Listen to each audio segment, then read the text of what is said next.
आज गुरु पूर्णिमाको दिन जीवन सङ्घर्षको बाटोमा सधैँ हिँडिरहन प्रेरित गर्ने सम्पूर्ण मेरा गुरुहरू, यसै गरी मेरो सहयात्री सहकर्मी सम्पूर्ण साथीहरू जो उहाँहरूले पनि कुनै न कुनै हिसाबले गुरुको भूमिका निर्वाह गरिरहनु भएकै छ, उहाँहरू सबैलाई मैले हार्दिक सम्मान प्रकट गर्न चाहन्छु र सबैलाई धेरै धेरै मैले यतिखेर सम्झिरहेको छु। विशेष गरेर मेरा अग्रज गुरुहरूप्रति म हार्दिक सम्मान प्रकट गर्न चाहन्छु। स्रष्टा सर्जक र विज्ञ प्राविधिकहरूसँगको रमाइलो जमघट, कला साहित्य र सङ्गीत प्रेमीहरूको साझा चौतारी, गण्डकी सञ्चारगृहको यो विशेष प्रस्तुति कार्यक्रम सङ्गीत र सृजनाको आजको अङ्कमा यहाँहरूलाई स्वागत छ। नमस्कार, म रामचन्द्र राई।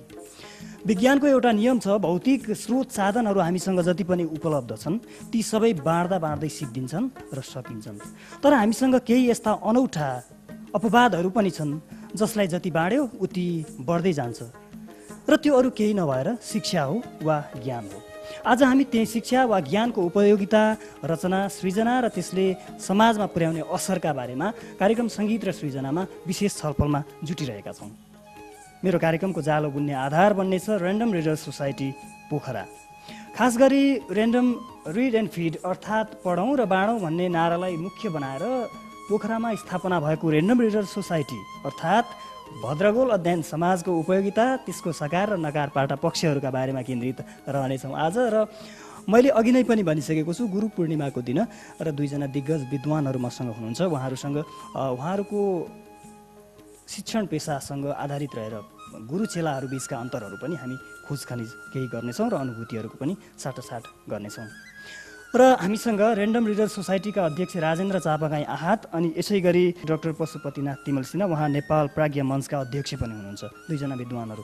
आज उहाँहरूसँग म कुराकानी गर्दैछु र यहाँहरूलाई स्मरण गराउँ, यो कार्यक्रम तपाईँले गण्डकी टेलिभिजनमा मङ्गलबार बेलुकी 6 बजे, यसको पुनः प्रसारण बुधबार बिहान पाउने 9 बजे र दिउँसो 2 बजे हेर्न सक्नुहुनेछ। यसै गरी रेडियो गण्डकी 90.2 मेगाहर्जमा यो कार्यक्रम तपाईँले बुधबार बिहान 7 बजे सुन्न सक्नुहुनेछ र एफएम ब्यान्डको त्यो हाम्रो प्रसारण तपाईँले www.gandakimedia.com लगइन गरेर संसारको कुनै पनि ठाउँबाट सुन्न सक्नुहुनेछ। आवश्यक परेको खण्डमा र यहाँसँग उपलब्ध छ भने इन्टरनेटको युट्युबमा जानुहोस् र गण्डकी मिडिया सर्च गर्नुहोस्, त्यहाँ कार्यक्रम सङ्गीत र सृजना भन्ने आउँछ र त्यो सर्च गरेर तपाईँले यो कार्यक्रम युट्युबमा पनि हेर्न सक्नुहुनेछ। म राजेन्द्र चापागाई आहतबाटै सुरु गर्न चाहेँ।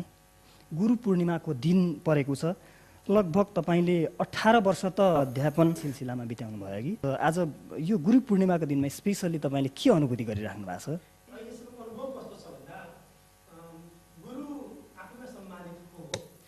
कतिसम्म म सम्मानित बन्न सकेँ र बनेको कतिसम्म गुरुत्व निभाउन सकेँ र सकिनँ भन्ने कुरो चेलाहरूले मूल्याङ्कन गर्ने कुरा हो। गुरु भनेको खासै क्लासमा किताबमा लेखिएका कुराहरूलाई पढाउने मात्रै हो भन्ने पनि मलाई लाग्दैन। त्यो एउटा ट्रान्सफर्मेसन अफ द नलेजको कुरा हो। किताबमा लेखिएको छ र त्यसैलाई सिधै ट्रान्सफर गरिदिएको हुन्छ। त्यो काम अरू मेसिन र औजारले पनि गर्न सक्छ। तर एउटा गुरुले चेलालाई पढाउँदाखेरि समग्र जीवन पनि पढाउने गर्दछ। किताबमा लेखिएका कुराहरू केही हुने गर्दछन्, त्यो किताबमा लेखिएका कुराहरूलाई आफूले अनुभूति गरेर त्यो अनुभूतिको चेलासँग साटासाट गर्ने गर्दछ।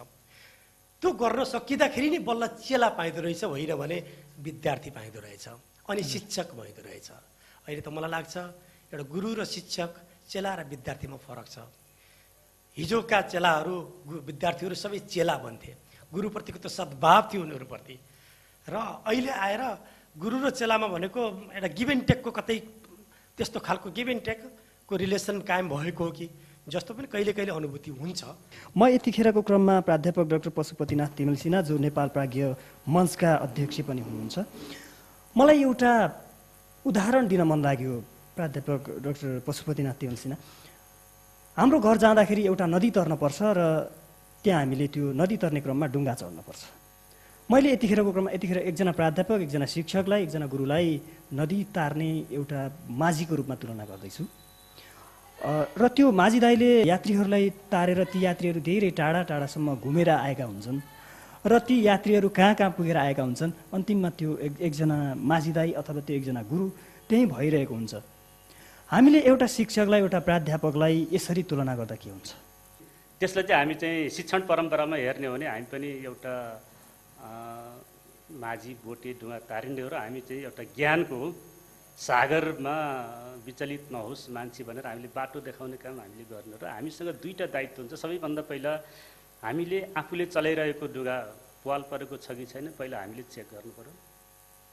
हामीले प्वाल परेको जहाँ पानी छिर्छ त्यो ढुङ्गा चलाइरहेका छौँ कि, र हामीले तार्न खोजेको चाहिँ व्यक्तिलाई सुरक्षित तरिकाले हामीले नदी पार गराउन सक्छौँ सक्दैनौँ। सबैभन्दा पहिला गुरु परम्परामा गुरुले आफैले परीक्षण गर्नुपर्ने आवश्यकता रहन्छ।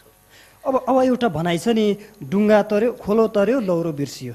यस्तो चाहिँ तपाईँको यो 23 वर्ष लामो चाहिँ एउटा अध्यापनको चाहिँ अनुभवको आधारमा खोलो तर्यो लौरो बिर्सियो भन्ने खालको चाहिँ त्यो पुष्टि गर्ने एउटा प्रवृत्ति त्यस्तो हुन्छ। अब मेरो चाहिँ प्राध्यापनको समय भनेको 27 वर्ष पुरा भयो।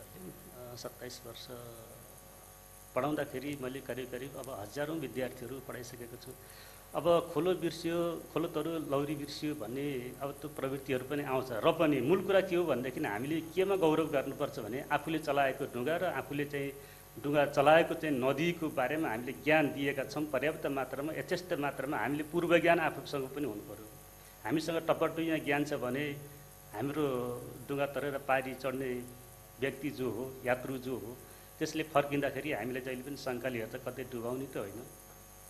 र उसले बिर्सिन पनि सक्छ र उसले चाहिँ नयाँ चाहिँ ढुङ्गाको खोजी पनि गर्न सक्छ। तर ज्ञानमा चाहिँ त्यस्तो हुँदैन। एउटा दुईवटा अपवाद भए पनि सालाखाला मान्छेले कहीँ न कहीँ गएर आफ्नो मूल्याङ्कन गरेको हुन्छ। मैले धेरै विद्यार्थीहरू देखेको छु, पढ्दाका समयमा जे जस्तो भए पनि उसले चाहिँ आफ्ना जीवनमा क्याम्पस विद्यालय छोडिसकेपछिका जीवनमा उसले मूल्याङ्कन गरेको छ र मलाई फलानु सरले पढाएको यस्तो उसले चाहिँ त्यो प्राप्त गरेको ज्ञानका बारेमा मूल्याङ्कन गर्छ र त्यो ज्ञानका आधारमा मूल्याङ्कन गरिसकेपछि अनि उसले बल्ल चाहिँ ज्ञान दिने गुरुको बारेमा मूल्याङ्कन गर्छ र सम्झन्छ। र हामीले त्यो सम्झन लायकको चाहिँ ज्ञान हामीले दियौँ भने सम्झन्छ। डाक्टर तिमल सिन्हा, पहिलाको गुरु चेलाको सम्बन्ध र अहिलेको गुरु चेलाको सम्बन्ध अलिकति तुलना गरौँ न है यो बिचमा। अब त्यसमा के छ भने त्यो गुरु चेलाको सम्बन्धलाई हेर्ने क्रममा पनि सामाजिक जीवनको विकाससँग जोड्नुपर्छ। र हामीले चाहिँ के भन्नुपर्छ, जिम्मेवारीपूर्ण चाहिँ कुराहरू कति हुन सक्छन् भन्ने कुरा, आफ्नो युगप्रति विश्वास जाहेर गरेर युगीन विशेषतालाई ग्रहण गरेर त्यसलाई सामाजिक जीवनसँग चाहिँ तादात्म्य गर्न सक्यो भने त्यो आफैमा सभ्य हुन्छ। र हिजोको हाम्रो चाहिँ पठन पाठनको विकास प्रक्रिया करिब आजभन्दा 5-7 हजार वर्ष अगाडिको हाम्रो चाहिँ गुरुकुल परम्परा हो। पूर्वीय सभ्यतामा पनि पाश्चात्यमा पनि धेरै पहिलेदेखि भए पनि अनुष्ठानहरू खोलेको 5-7 हजार वर्ष चाहिँ भनौँ चाहिँ शिक्षण परम्पराका चाहिँ पाठशालाहरू विद्यालयहरू खोलेर चाहिँ ज्ञान दिने चाहिँ क्रम थियो। र हिजोको आवश्यकतासँग हिजो जोडिएका चाहिँ विद्याहरू र आजको आवश्यकतासँग जोडिएका विद्याहरूले चाहिँ हामीले चाहिँ विद्यार्थीहरूलाई त्यो दिन सक्यौँ वा सकेनौँ त्यसलाई हेर्ने हो भनेदेखि हामीले चाहिँ हिजोको राम्रो र नराम्रो भन्नुभन्दा पनि हिजो राम्रो के कारणले, किन समाज विकासको चरण हिजो कस्तो थियो, हामी आजको चाहिँ आँखा आजको ज्ञानले हिजोको समाज विकासलाई चाहिँ हेऱ्यौँ भने राम्रो हुँदैन। हिजोको समाज विकासको ढाँचा र त्यतिखेरको पठन पाठन पद्धति र हेऱ्यौँ भनेदेखि हिजो आवश्यकता यति थियो यति पुरा हुन सकेन भन्न सकिन्छ र आजको आवश्यकता भन्न सकिन्छ। जस्तै हामी 21औं शताब्दी त्यो गतिशीलताको एउटा नियमलाई नै हेरेर थोरै जोडेँ है त। म अब अहिले 21औं शताब्दीमा हामी जुन सञ्चार साम्राज्यको चाहिँ विश्वमा प्रवेश गरेका छौँ र हाम्रो ज्ञानका चाहिँ सीमाहरू अब हामी कुनै प्रिन्टेड किताबले मात्र हामीलाई पर्याप्त हुँदैन, त्यो चाहिँ त्योभन्दा अगाडि धेरै गइसक्यो। त्यसैले हामीले त्यो भने आजको कला पठन पाठनको कला सिप विधि प्रविधि नयाँ तरिकाले जाने र व्यक्तिलाई कमसेकम स्वाभिमान भएर बाँच्न सिकाउने, यथार्थ वस्तु ज्ञानलाई बुझ्न सक्ने क्षमताको विकास गराउने र उसको जीवनप्रति ऊ आफूले प्राप्त गरेको ज्ञानका आधारमा उसको जीवनलाई चाहिँ सक्षम रूपमा चाहिँ निर्माण गर्न सक्ने कला विकास गराउन आजको आवश्यकता हो। हस्, धन्यवाद छ यहाँलाई। म राजेन्द्र चापागाई आहत यहाँसँग आउन चाहेँ।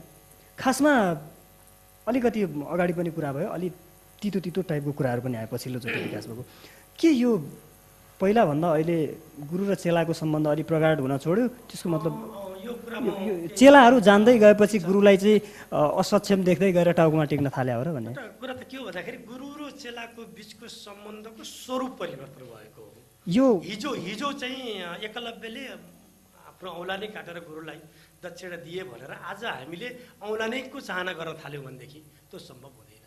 र मलाई त के लाग्छ भने एउटा गुरु आफ्नो चेलाबाट पराजित हुने चाहना राख्दछ, गुरु चेलाबाट पराजित हुने चाहना राख्दछ। त्यो किन? यो किनभने यदि गुरुलाई पराजित गरेर चेला अगाडि बढ्न सकेन भनेदेखि संसारको विकास रुकिन्छ, सभ्यता रुकिन्छ।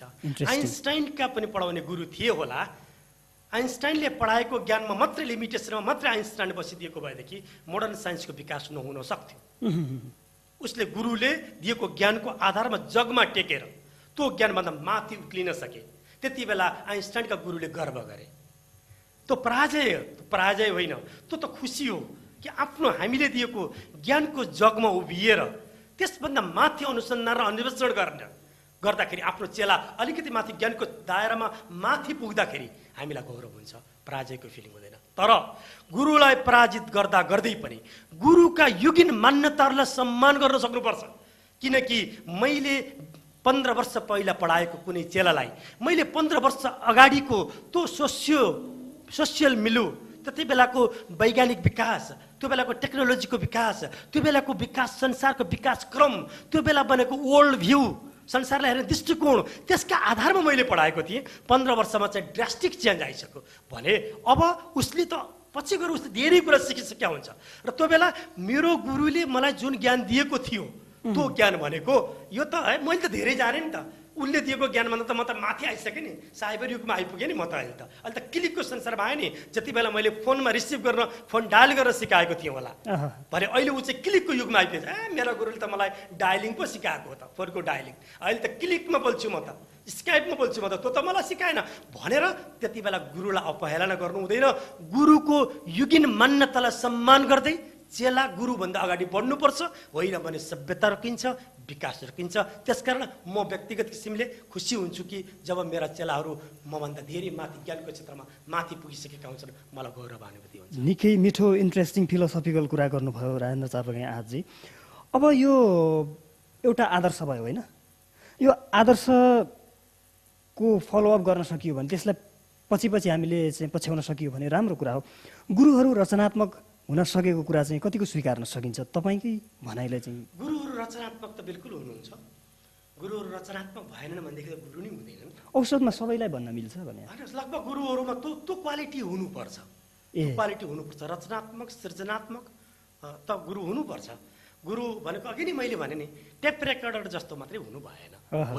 र अब म लाग्छु ऱ्यान्डम रिडर सोसाइटीका पाटा र पक्षहरूका बारेमा। मैले यो कार्यक्रम तयार गर्नभन्दा अगाडि केही क्रिया र केही प्रतिक्रियाहरू, केही सुझावहरू लिएको छु र केही टिका टिप्पणीहरू आएका छन्। त्यसलाई मैले सबैभन्दा पहिला त्यो पोकोलाई यहाँ पुगाउन चाहन्छु।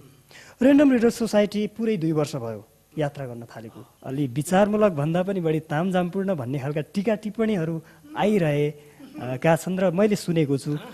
यसमा चाहिँ तपाईँको मत चाहिँ के हुन्छ राजेन्द्र चापागाई आजजी?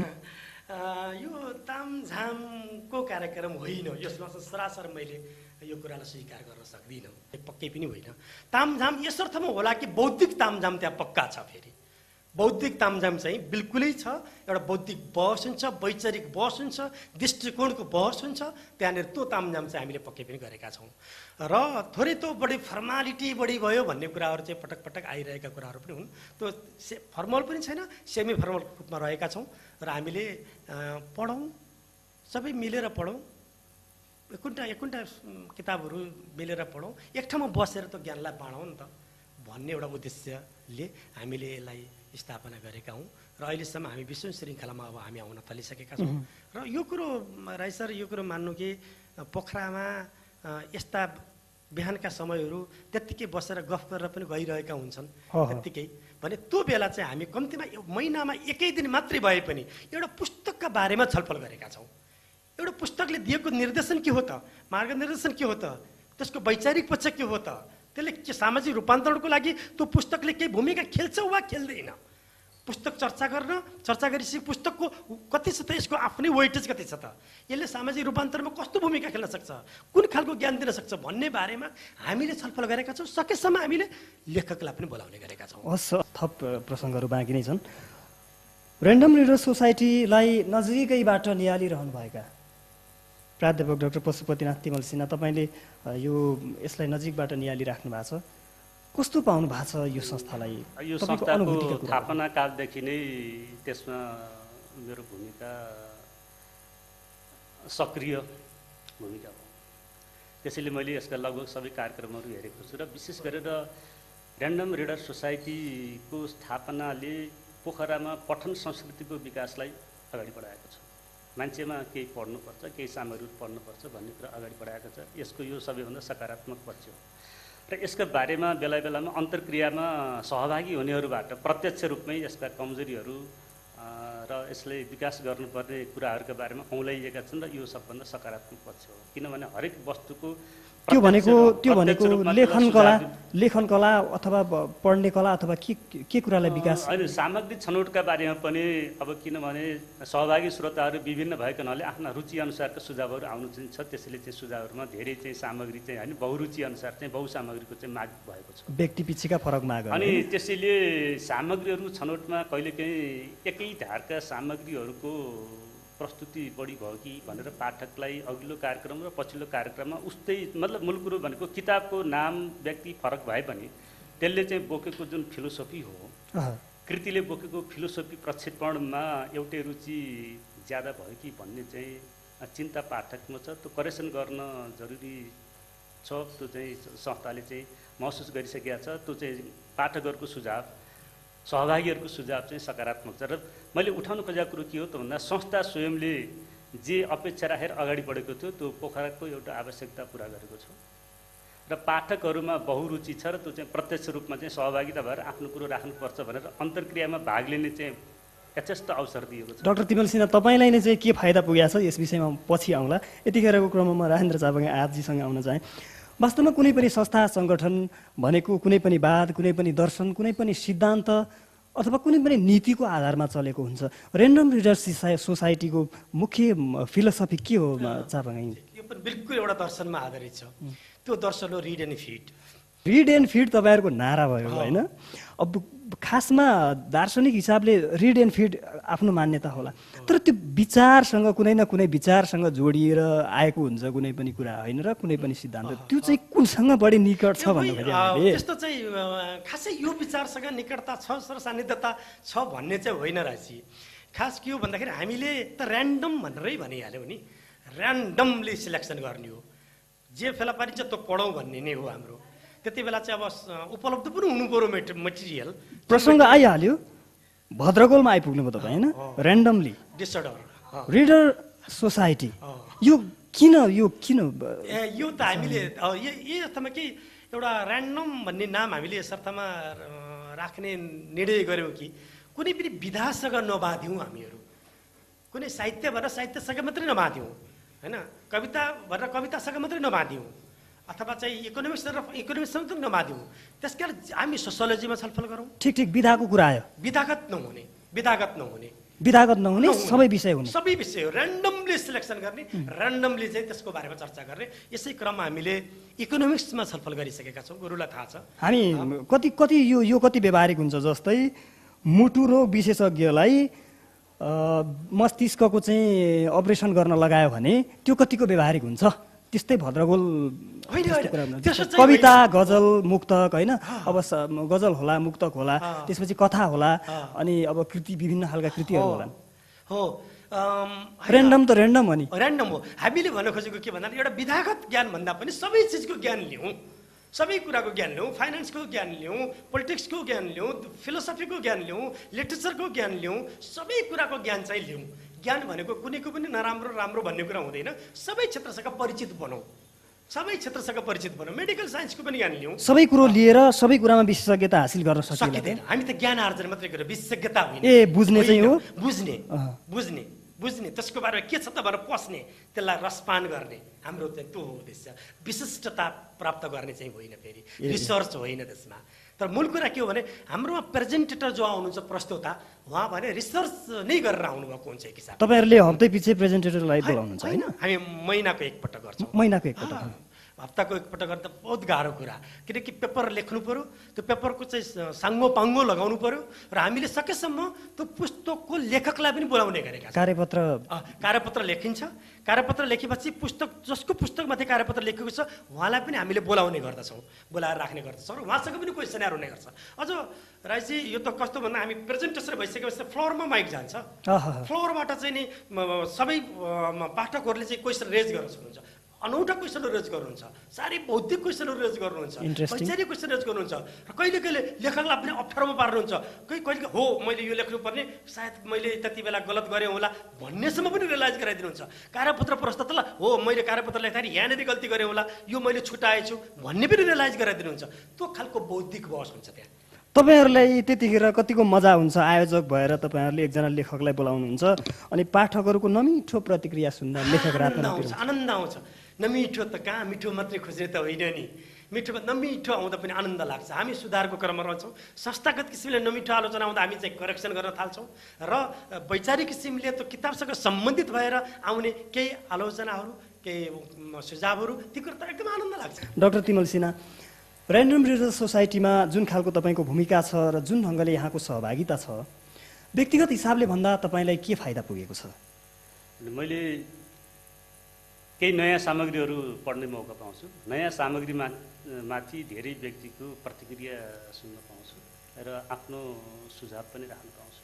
त्यसैले त्रिकोणात्मक पठन संस्कृति म त्यहाँ गर्छु। ए भनेपछि त्यो एउटा लेखक, एउटा प्रतिक्रिया दिने सहभागी र दोस्रो मेरो आफ्ना विचारको प्रक्षेपण। मेरो लागि यो तीनटा फाइदा छ। यसको यो सामाजिक प्रभावको अलिकति सम्भावनाहरू खोजौँ न। सामाजिक अब यसमा चाहिँ अघि नै कुरो उठिसकेको छ, मैले पहिला नै सङ्केत गरेको थिएँ। अब विषयवस्तु ऱ्यान्डम रिडर्स ऱ्यान्डम, त्यसलाई गर्दाखेरि विषयवस्तुको छनौटमा यो व्याख्या चाहिँ के भइदिएको छ भने यो साहित्यिक संस्था हो भनेर बुझ्ने गरियो, त्यो चाहिँ हरेक चिजको चाहिँ हुन्छ। जस्तै चाहिँ साहित्य एउटा विधा हो, कला साहित्यका क्षेत्र त व्यापक छन्, धेरै छन्, अर्थशास्त्र आदि धेरै विषयहरू छन् हाम्रो ज्ञान प्राप्त गर्ने विषय। त्यसमा चाहिँ साहित्यका सामग्रीहरू अलिकति बढी आएको छ एउटा। र जुनसुकै चाहिँ कला साहित्य जेसुकै भए पनि ती कहीँ न कहीँ विचारधारासँग जोडिएका हुन्छन्। यो मेरो मान्यता हो र म एउटा यो मान्यता मेरो सुदृढ मान्यता हो, हिजो पनि र भोलि पनि रहनेछ। हवस्, धन्यवाद छ राजेन्द्र चापागाई आजी। फेरि म केही सहभागीहरूको टिका टिप्पणीलाई यहाँ ल्याउँदैछु, यसलाई नमिठो नमानिदिनु होला। राजनीति नगर्ने भनेर झन् राजनीति गरियो भन्ने खालको आरोप भने पनि आइलागेको छ तपाईँलाई?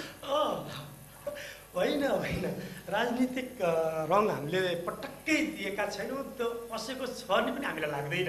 अब हामीले त्यसलाई पढ्ने भन्ने केही समीक्षकहरूले के भन्नुभएको छ भने राजनीति नगर्ने भनेकै त्यो एउटा राजनीति हो, त्यो शब्द भन्नु नै एउटा राजनीति हो भनेर भन्नुभएको छ कि।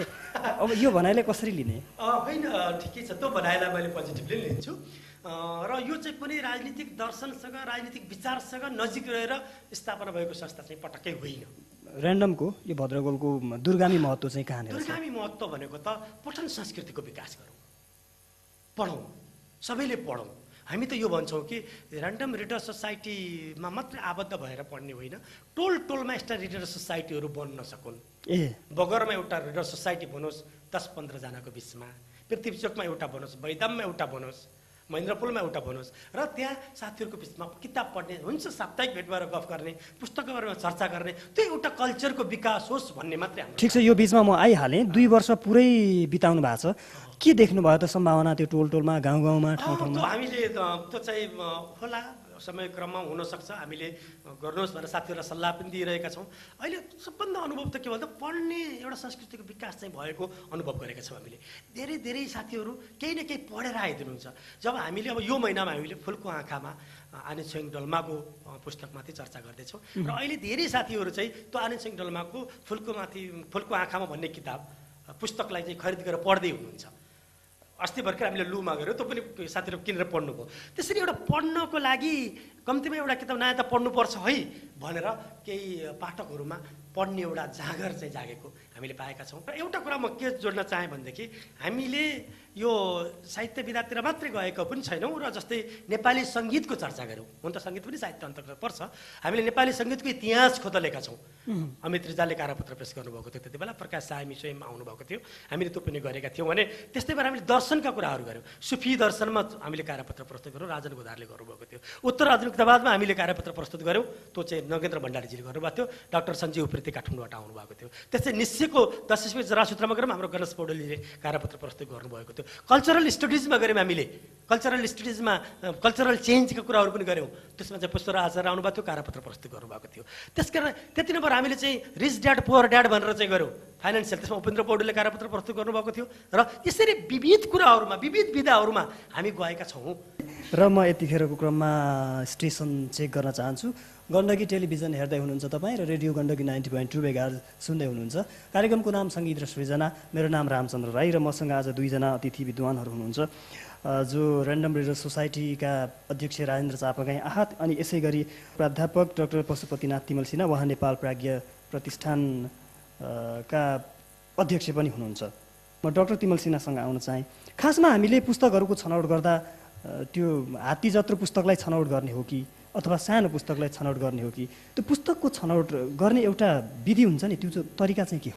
मैले अहिलेसम्म भेटेकोमा किताबको साइजमा होइन, र किताबको विषयवस्तु, समसामयिकता र सामाजिक जीवनमा त्यसले पारेको रुचि जागरणको प्रभावहरू, जुन किताब चाहिँ समाजमा बढी चाहिँ लोकप्रियता बनाएको छ त्यतिखेर त छान्दाका समयमा एउटा त, अर्को चाहिँ केही ऐतिहासिक श्रृङ्खलासँग जोडिएका विषयवस्तुहरूको छनौट पनि छ। हामीसँग एउटा पुस्तक छनौट समिति छ, कृष्ण केसीको अध्यक्षतामा डाक्टर यदुनन्दन ढकाल र डाक्टर ध्रुव कार्की सहितको एउटा समिति छ। त्यसले पुस्तक छनौट गर्ने गर्दछ। अहिले पछिल्लो आवरमा पुस्तक छनौट गर्दाखेरि हामीले गुरुले भनिसक्नुभयो प्रश्न कुरा, अहिले समाजमा सामाजिक चित्रलाई उतारेका पुस्तकहरू कुन छन् र अलिकति बहुचर्चित पुस्तकहरू कुन छन्।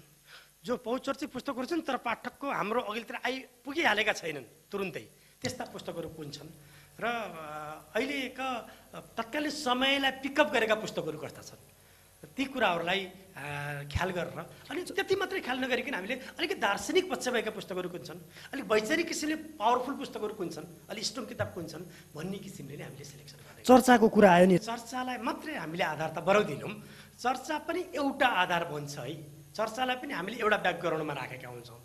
अलि बढी चर्चामा चाहिँ अहिले देशभरि कति कुन चाहिँ पुस्तक छ त, कसको बारेमा बढी समालोचनाहरू लेखिएका छन् त, त्यो किताबमा के छ र खासै त्यस्तो के छ र पो यति धेरै चर्चा भयो त भनेर त्यसलाई पनि एउटा आधार मात्रै बनाएको, चर्चाको आधारमा मात्रै त हामीले गर्दैनौँ।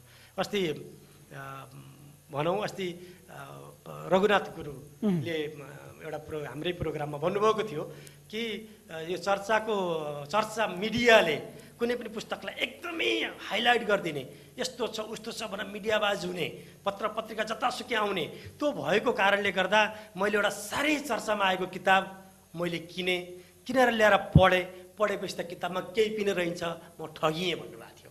हुनसक्छ कतिपय किताबहरू कतिपय किताबहरू हुनसक्छ चाहिने भन्दा बढी चर्चामा मिडियाबाट बढी चर्चामा आएका हुन् कि। मूलत अहिले के छ भनेदेखि धेरै चाहिँ विज्ञापनले प्रभाव पारेको र यो चाहिँ विज्ञापनबाट प्रभावित हुने हरेक कुराहरू भएको हुनाले चाहिँ त्यो एउटा चाहिँ त्यो समस्या छ हामीकोमा, होइन? त्यो समस्या छ र पनि अहिलेको 21औं शताब्दीका पाठकहरू, 21औं शताब्दीका लेखकहरू धेरै सचेत छन् र नेपाली सन्दर्भमा कुरा गर्ने हो भने नेपाली समाज अहिले बहुलवादी संस्कृतिको रुचि जागरण भएको युग हो। त्यसैले अब एकल संस्कृतिको रुचि भन्दा पनि बहुसंस्कृति चाहिँ उठ्दै गरेको अवस्था हो। यो अवस्थामा धेरै पहिचानहरू, सांस्कृतिक पहिचानहरू, सांस्कृतिक मूल्यहरू लेखकले प्रक्षेपण गर्नुपर्छ भन्ने चाहिँ आवाज उठेको बेलामा पाठकले स्वभावैले चाहिँ एउटा संस्कृतिप्रति बढी चाहिँ आस्था प्रक्षेपण गरेको चाहिँ सामग्री भेट्यो भने आफू ठगिएको महसुस गर्नु स्वाभाविक हो। त्यसैले लेखकले यतिखेरको चाहिँ नेपाली समाजको रुचि, नेपाली समाजको विशिष्टता र नेपाली समाजको आवश्यकता, यी तीनटा चिजलाई समन्वय गरेर समाजमा मूल्य प्रक्षेपण गर्नुपर्छ। नत्र भने हामी यथार्थ प्रक्षेपण गर्दैनौँ र हामी केही न केही आदर्शमा चाहिँ बाँच्छौँ र त्यो आदर्शले मान्छेलाई कालान्तरमा लगेर मिथ्या चेतनाको बाटोतर्फ डोर्याउने सम्भावना बढी हुन्छ। हस्, धन्यवाद छ। अब लेखन कलाको कुरा गरौँ। अङ्ग्रेजी साहित्यमा राजेन्द्र चापागाई आहत तपाईँ धेरै विद्वान मान्छे। अमेरिकन एकजना साहित्यकार अर्नेस्ट हेमिङवेले ओल्ड म्यान एन्ड सी लेखे होइन? त्यसपछि त्यसको कुरा गर्दाखेरि लेखकले माझीको छोरी बिहे गरेर माझीकै बस्तीमा बसेको त्यस्तो इतिहासहरू छन् र त्यो एउटा पुस्तकले नोबेल पुरस्कार पनि हासिल गरेको छ। यसो भनौँ युरोपियन कन्ट्रीमा युरोपियनहरूसँग उपलब्ध आफ्ना समुद्रका कुराहरू, आफ्ना प्राकृतिक सम्पदाका कुराहरूलाई पुस्तकमा जोडेर, कलामा जोडेर, साहित्यमा जोडेर धेरै लेखेका छन्। नेपाल हिमालयको देश हो, कति लेखिए? लेख्नको लागि त त्यति बेलाको तत्कालीन सामाजिक परिवेशले नै असर गर्छ, किनभने चेतनालाई निर्माण गर्ने समाज हो। कुन परिवेशमा लेखक हुर्किएको हुन्छ त्यो सामाजिक परिवेशले उसको चेतनालाई निर्माण पनि गर्ने गर्दछ र साहित्य भनेको त्यही कुराको अभिव्यक्ति नै हो, उसको चेतनाको, लेखकको एउटा चेतनाको अभिव्यक्ति पनि हो। र त्यो चेतना भनेको नेपालमा बसेको एउटा लेखकले समुद्रको बारेमा, सामुद्रिक जनावरको बारेमा त्यति धेरै कलम चलाउन चाहँदैन। चलायो भने पनि समुद्र भिजिट गरेको छैन भनेदेखि, यदि समुद्रको तटमा मैले छैन भनेको भनेदेखि नेपालीहरूमा त्यो खालको हिमालय छ, त्यो हिमालय चाहिँ कतिको लेखेका छन् रिसर्च गरेर भन्नु? रिसर्च गरेर पनि लेखेका छन् नेपालमा भएको हिमालयको बारेमा, नेपालको प्राकृतिक सुन्दरताको बारेमा, नेपालमा भएको जलसम्पदाको बारेमा रिसर्च गरेर नलेखिएका होइन, लेखिएका किताब पुस्तकहरू पनि छन्, लेखिन्छन्। तर अब सिर्जना र रिसर्च भनेका फरक कुराहरू फेरि, यी दुईटा पाटाहरू। सिर्जना एउटा पाटो हो, अनुसन्धान एउटा पाटो हो। अनुसन्धान फ्याक्टसँग आधारित हुन्छ, सिर्जना चाहिँ कल्पनामा बढी आधारित हुन्छ। अनि अर्को तपाईँले सोधेको क्वेसनको मर्म पनि मैले बुझेको छु, कतै रिसर्च ओरिएन्टेड राइटिङ सिर्जनामा पनि आइदियो हुन्थ्यो नि भने त्यो पनि अब छनक फेला परेको छ। म डाक्टर तिमल सिन्हा यहाँसँग आउन चाहेँ। समग्रमा पछिल्लोपल्ट धेरै साहित्यकार, लेखक र कवि कलाकारहरूको जन्म भइरहेको छ। उनीहरूको लेखन कला चाहिँ तपाईँले के पाउनु भएको छ? त्यो पढेर जानेर बुझेर लेख्या हुन् कि अथवा माहौल एउटा सृजना भएर लेख्या हुन् कि? यसभन्दा अगाडि म एउटा सन्दर्भ जोड्छु। प्रकृतिको उपयोग साहित्यमा र सामाजिक जीवनमा यो दुईटा चिज हुन्छ। अब हामी कहिलेकाहीँ राष्ट्रियताको प्रश्न उठाउँछौँ र जो लेखक आफ्नो प्रकृतिको ज्ञान राख्दैन, जतिसुकै ठुलो होस् त्यो राष्ट्रवादी हुँदैन।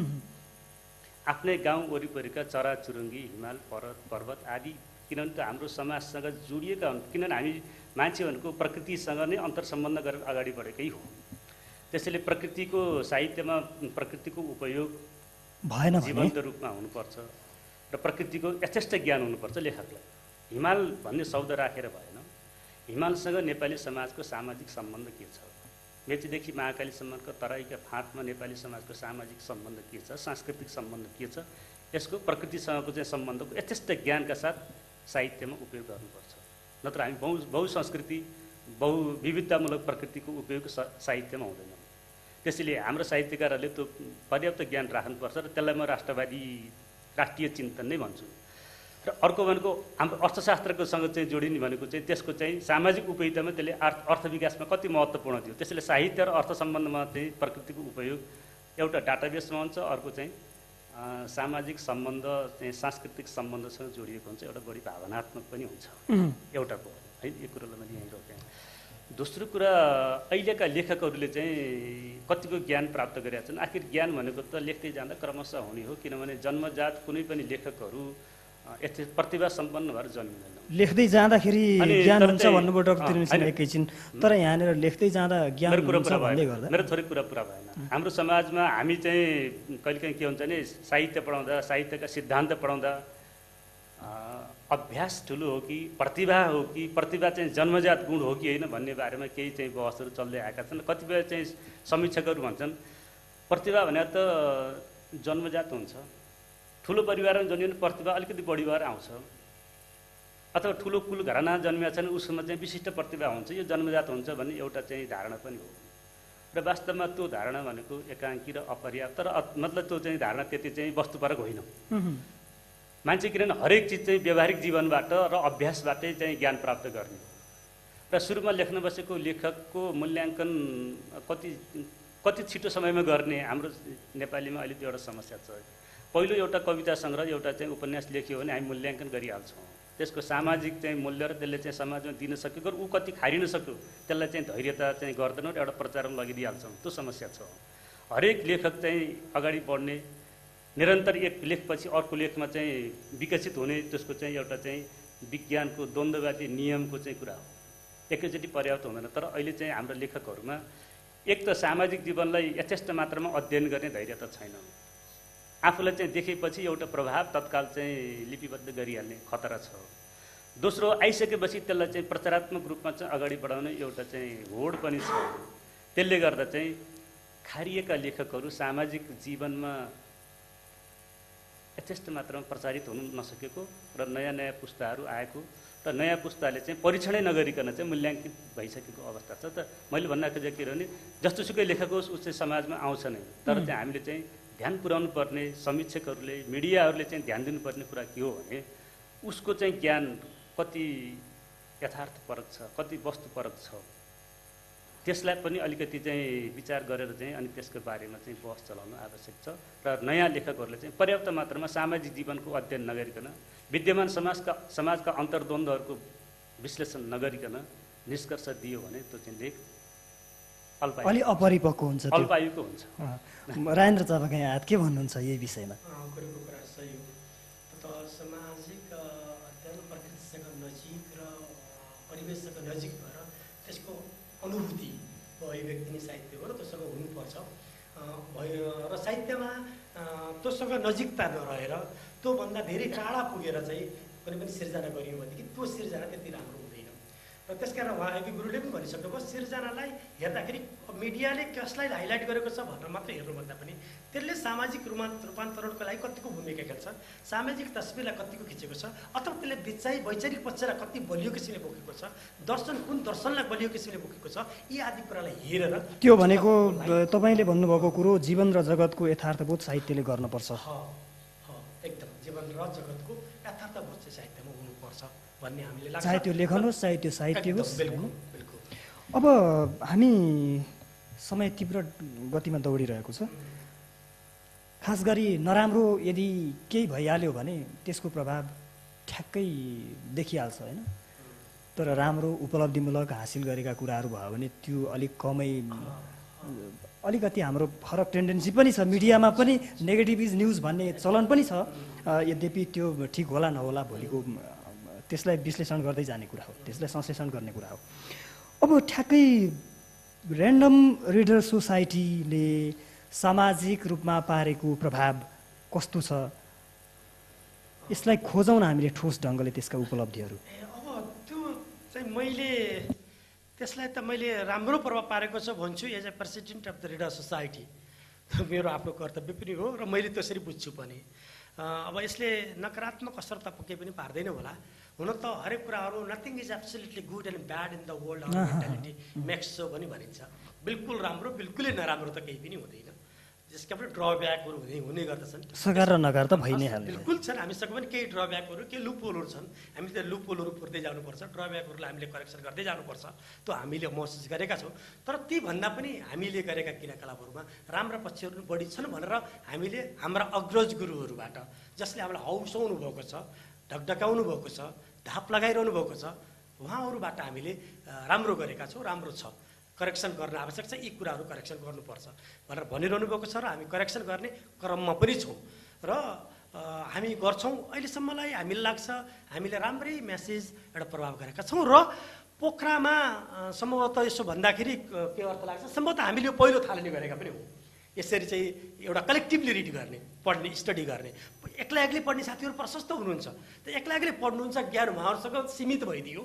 एक्लै कोठामा पढ्नुहुन्छ, आफै मात्रै जानेर बस्छ, त्यो व्यक्ति केन्द्रित भयो। व्यक्तिगत त्यसलाई पनि हामीले पनि तान्ने प्रयास गऱ्यौँ। एक्लै एक्लै पढे पनि आउनुहोस् न, सँगै आएर भनिदिनुहोस्, एक ठाउँमा आएर हामीलाई पनि सुनाइदिनुहोस् न, एक ठाउँमा आएर हामी पनि सुन्न चाहन्छौँ तपाईँहरूका ज्ञान भनेर हामीहरूले एक्लै बसेर बन्द कोठाभित्र बसेर पढ्ने साथीहरूलाई पनि ढकढकाएर तानेर हामीले चाहिँ ल्याएर हामीले सुन्ने अवसर एउटा पाएका छौँ। अवसर प्रदान पनि सोसाइटीले गरेको छ। सठिक कुरा भनिदिनुहोस्, ठ्याक्कै छातीमा दाहिने हात राखेर भन्नुपर्दा तपाईँहरूले गरेको प्रयास र अहिलेको समाजमा पढ्ने बानीको विकास चाहिँ कस्तो छ?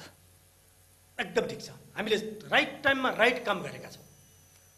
यो गर्नु पर्थ्यो, अलि अगाडि नै गर्नु पर्थ्यो भन्ने लागेको छ र पनि ढिला भइसकेको रहेछ। ठिक टाइममा ठिक काम गरेका छौँ। हामीले रिडिङ कल्चरको प्रमोसनको लागि एउटा संस्था बनाएका छौँ र पढ्नको लागि चाहिँ जागरुक गराएका छौँ। र सबैलाई पढ्नको लागि आह्वान गरेका छौँ र यहाँहरूले हामीलाई यो राम्रो काम हो भनेर नि यहाँहरूले पनि हामीलाई प्रशंसा गर्नु। म यो विषयमा डाक्टर तिमल सिन्हाको विचार लिन्छु है त।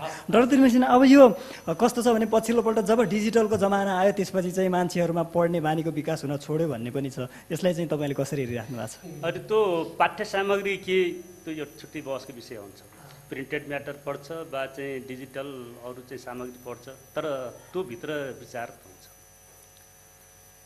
त्यो भित्र सामाजिक जीवन हुन्छ, कसरी पढेको छ। र ऱ्यान्डम रिडर सोसाइटीले पठन संस्कृतिलाई अगाडि बढाउने प्रयत्न गरेको छ, यो सकारात्मक छ र यसको अझै मूल्याङ्कन हुने बेला भइसकेको छैन।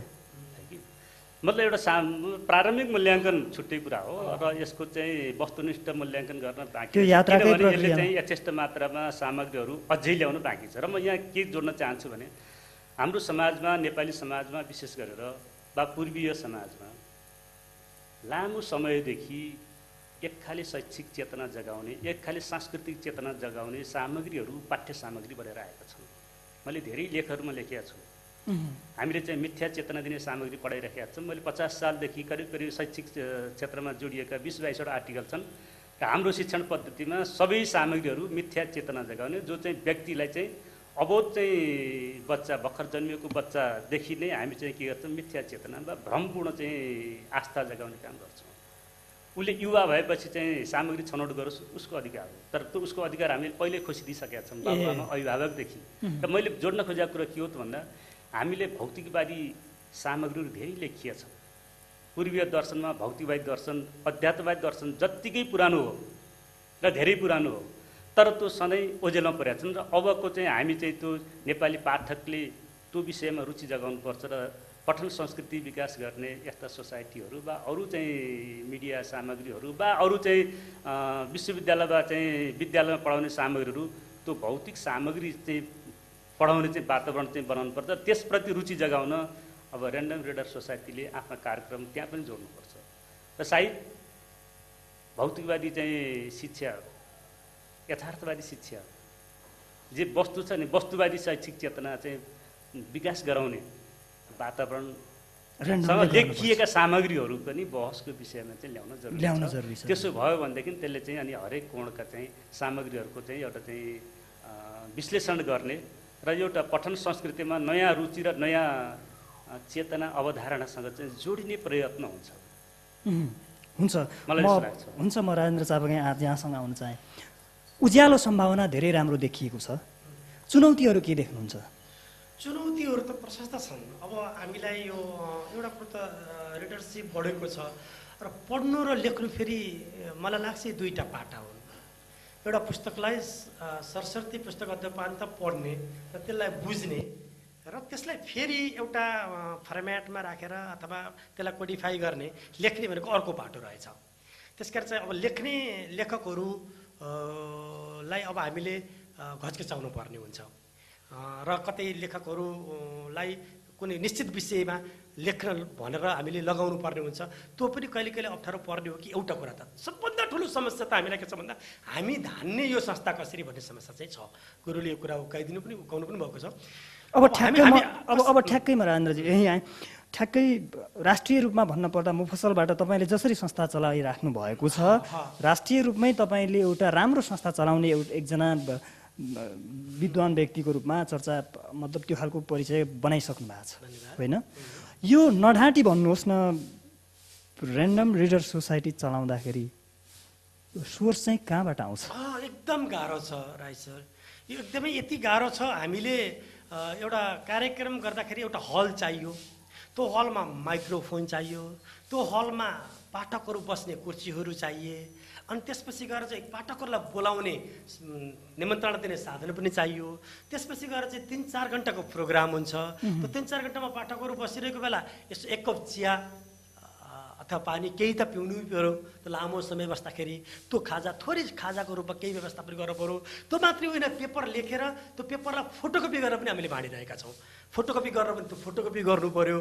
त्यही त चापागाईजी कुराहरू छन्। ठ्याक्कै विषयमा प्रवेश गर्दा त्यसको इन्कम सोर्स चाहिँ कहाँनिर छ, के हो भन्नु? केही पनि छैन, फगत केही छैन, केही पनि छैन। कसरी चल्छ हजुरको यस मिडिया हाउसबाट म एउटा आग्रह गरेर जान्छु हात जोडेर कि हामीलाई केही संस्थाहरू सरकारी गैर सरकारी संस्थाले एकपटक हामीलाई चाहिँ संवेदनशील भएर हेरिदिनुहोस्, एकपटक हामीलाई हेरिदिनुहोस्, हामीलाई सहयोग गरिदिनुहोस्। हामी कुनै व्यक्तिगत पर्सनल प्रफिटको लागि काम गरिरहेका छैनौँ, सामाजिक प्रफिटको लागि फाइदाको लाभको लागि काम गरिरहेका छौँ, एउटा पठन संस्कृतिको विकासको रूपमा काम गरिरहेका छौँ भने हामीलाई आर्थिक सहयोग गरिदिनुहोस्। यहाँले गरिदिनुको आर्थिक सहयोगले हामी धेरै गर्न सक्छौँ। र अहिले हामी कसरी चलाइरहेका छौँ भन्दाखेरि गुरु यहाँ हुनुहुन्छ, हामी भित्र पस्दाखेरि 50 रुपिस तिर्नुपर्ने बाध्यता बनाएका छौँ। त्यो बहुत अप्ठ्यारो कुरा। त्यहाँ गएपछि त्यहाँ जाने हरेकले 50 रुपियाँ पे गर्नुपर्छ।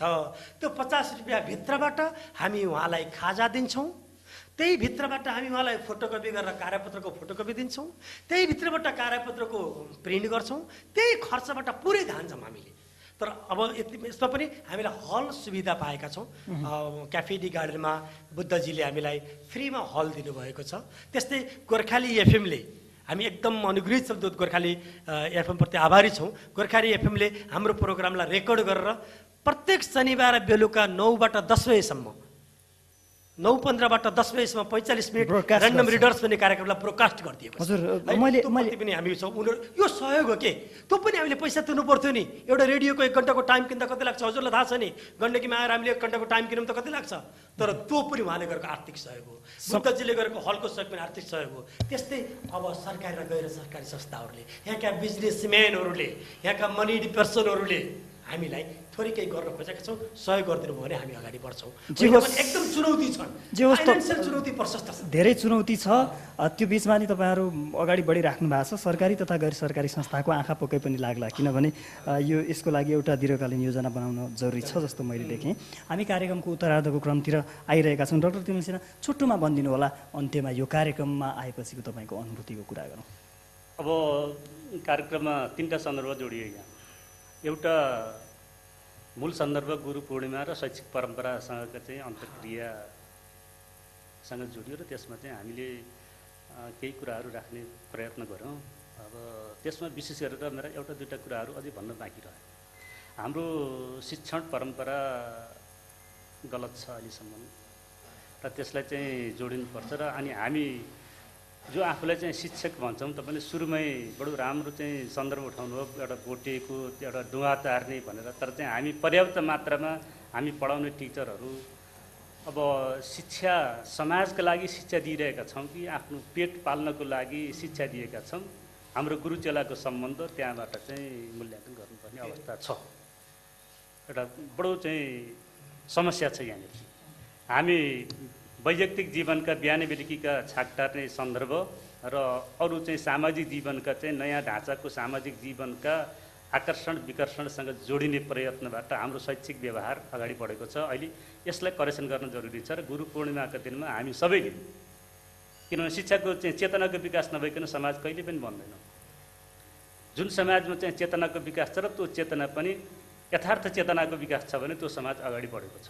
र हामी यथार्थ चेतना सम्प्रेषण गर्ने शैक्षिक क्रियाकलाप हाम्रो लागि आवश्यक छ र आजको दिनमा यो प्रसङ्गमा भन्न चाहन्छु। दोस्रो, ऱ्यान्डम रिडर सोसाइटी एउटा पठन संस्कृतिसँग जोडिएको छ र यो पठन संस्कृति पनि हामीले यथार्थ ज्ञानलाई चाहिँ सम्प्रेषण गर्ने पठन संस्कृतिसँग जोड्नुपर्छ भन्ने सन्दर्भ मैले पहिले नै राखिसकेँ। तेस्रो भनेको यस मिडिया मार्फत, म यस मिडियामा चाहिँ पहिलोचोटि आएँ, मैले एउटा अनुभूति गरेँ, आफ्ना कुराहरू कति खुलेर राख्न सकेँ। समय सन्दर्भ र चाहिँ अरू वातावरणले चाहिँ कति दियो छुट्टै कुरा। तर मेरो चाहिँ के हुन्छ भने म मिडियामा चाहिँ लामो समयदेखि मिडियामा काम गर्ने र पत्रकारिता चलाउनुपर्छ पोखरा भनेर पृथ्वीनारायण क्याम्पसमा पत्रकारिता विषय चाहिँ चलाउनको लागि मैले 50 सालदेखि चाहिँ जोड गरेर आएको र पोखरामा यथेष्ट मात्रामा चाहिँ पत्रकारिताको विकास भएको छ। अब पत्रकारिताको विकास सङ्ख्याका रूपमा भएको छ र त्यसले सामाजिक मर्यादा र गुणस्तर विकासमा चाहिँ अगाडि बढ्न जरुरी छ। गुणामा बिस्तारै परिणत होला।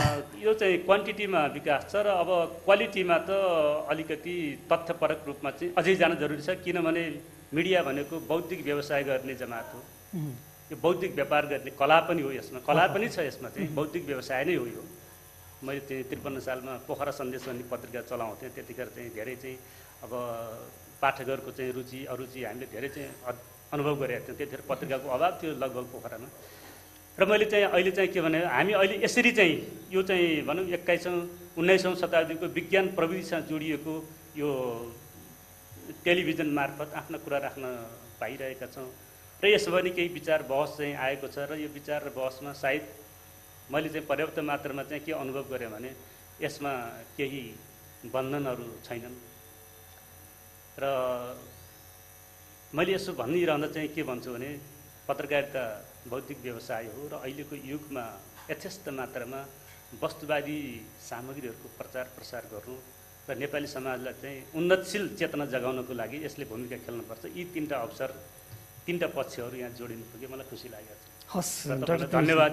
हस् डाक्टर दिपेन सिन्हा, यो समय र सम्वादको लागि यहाँलाई धन्यवाद। र गुरु पूर्णिमाको दिनमा हामीलाई यो अवसर यसले प्रदान गर्नुभयो।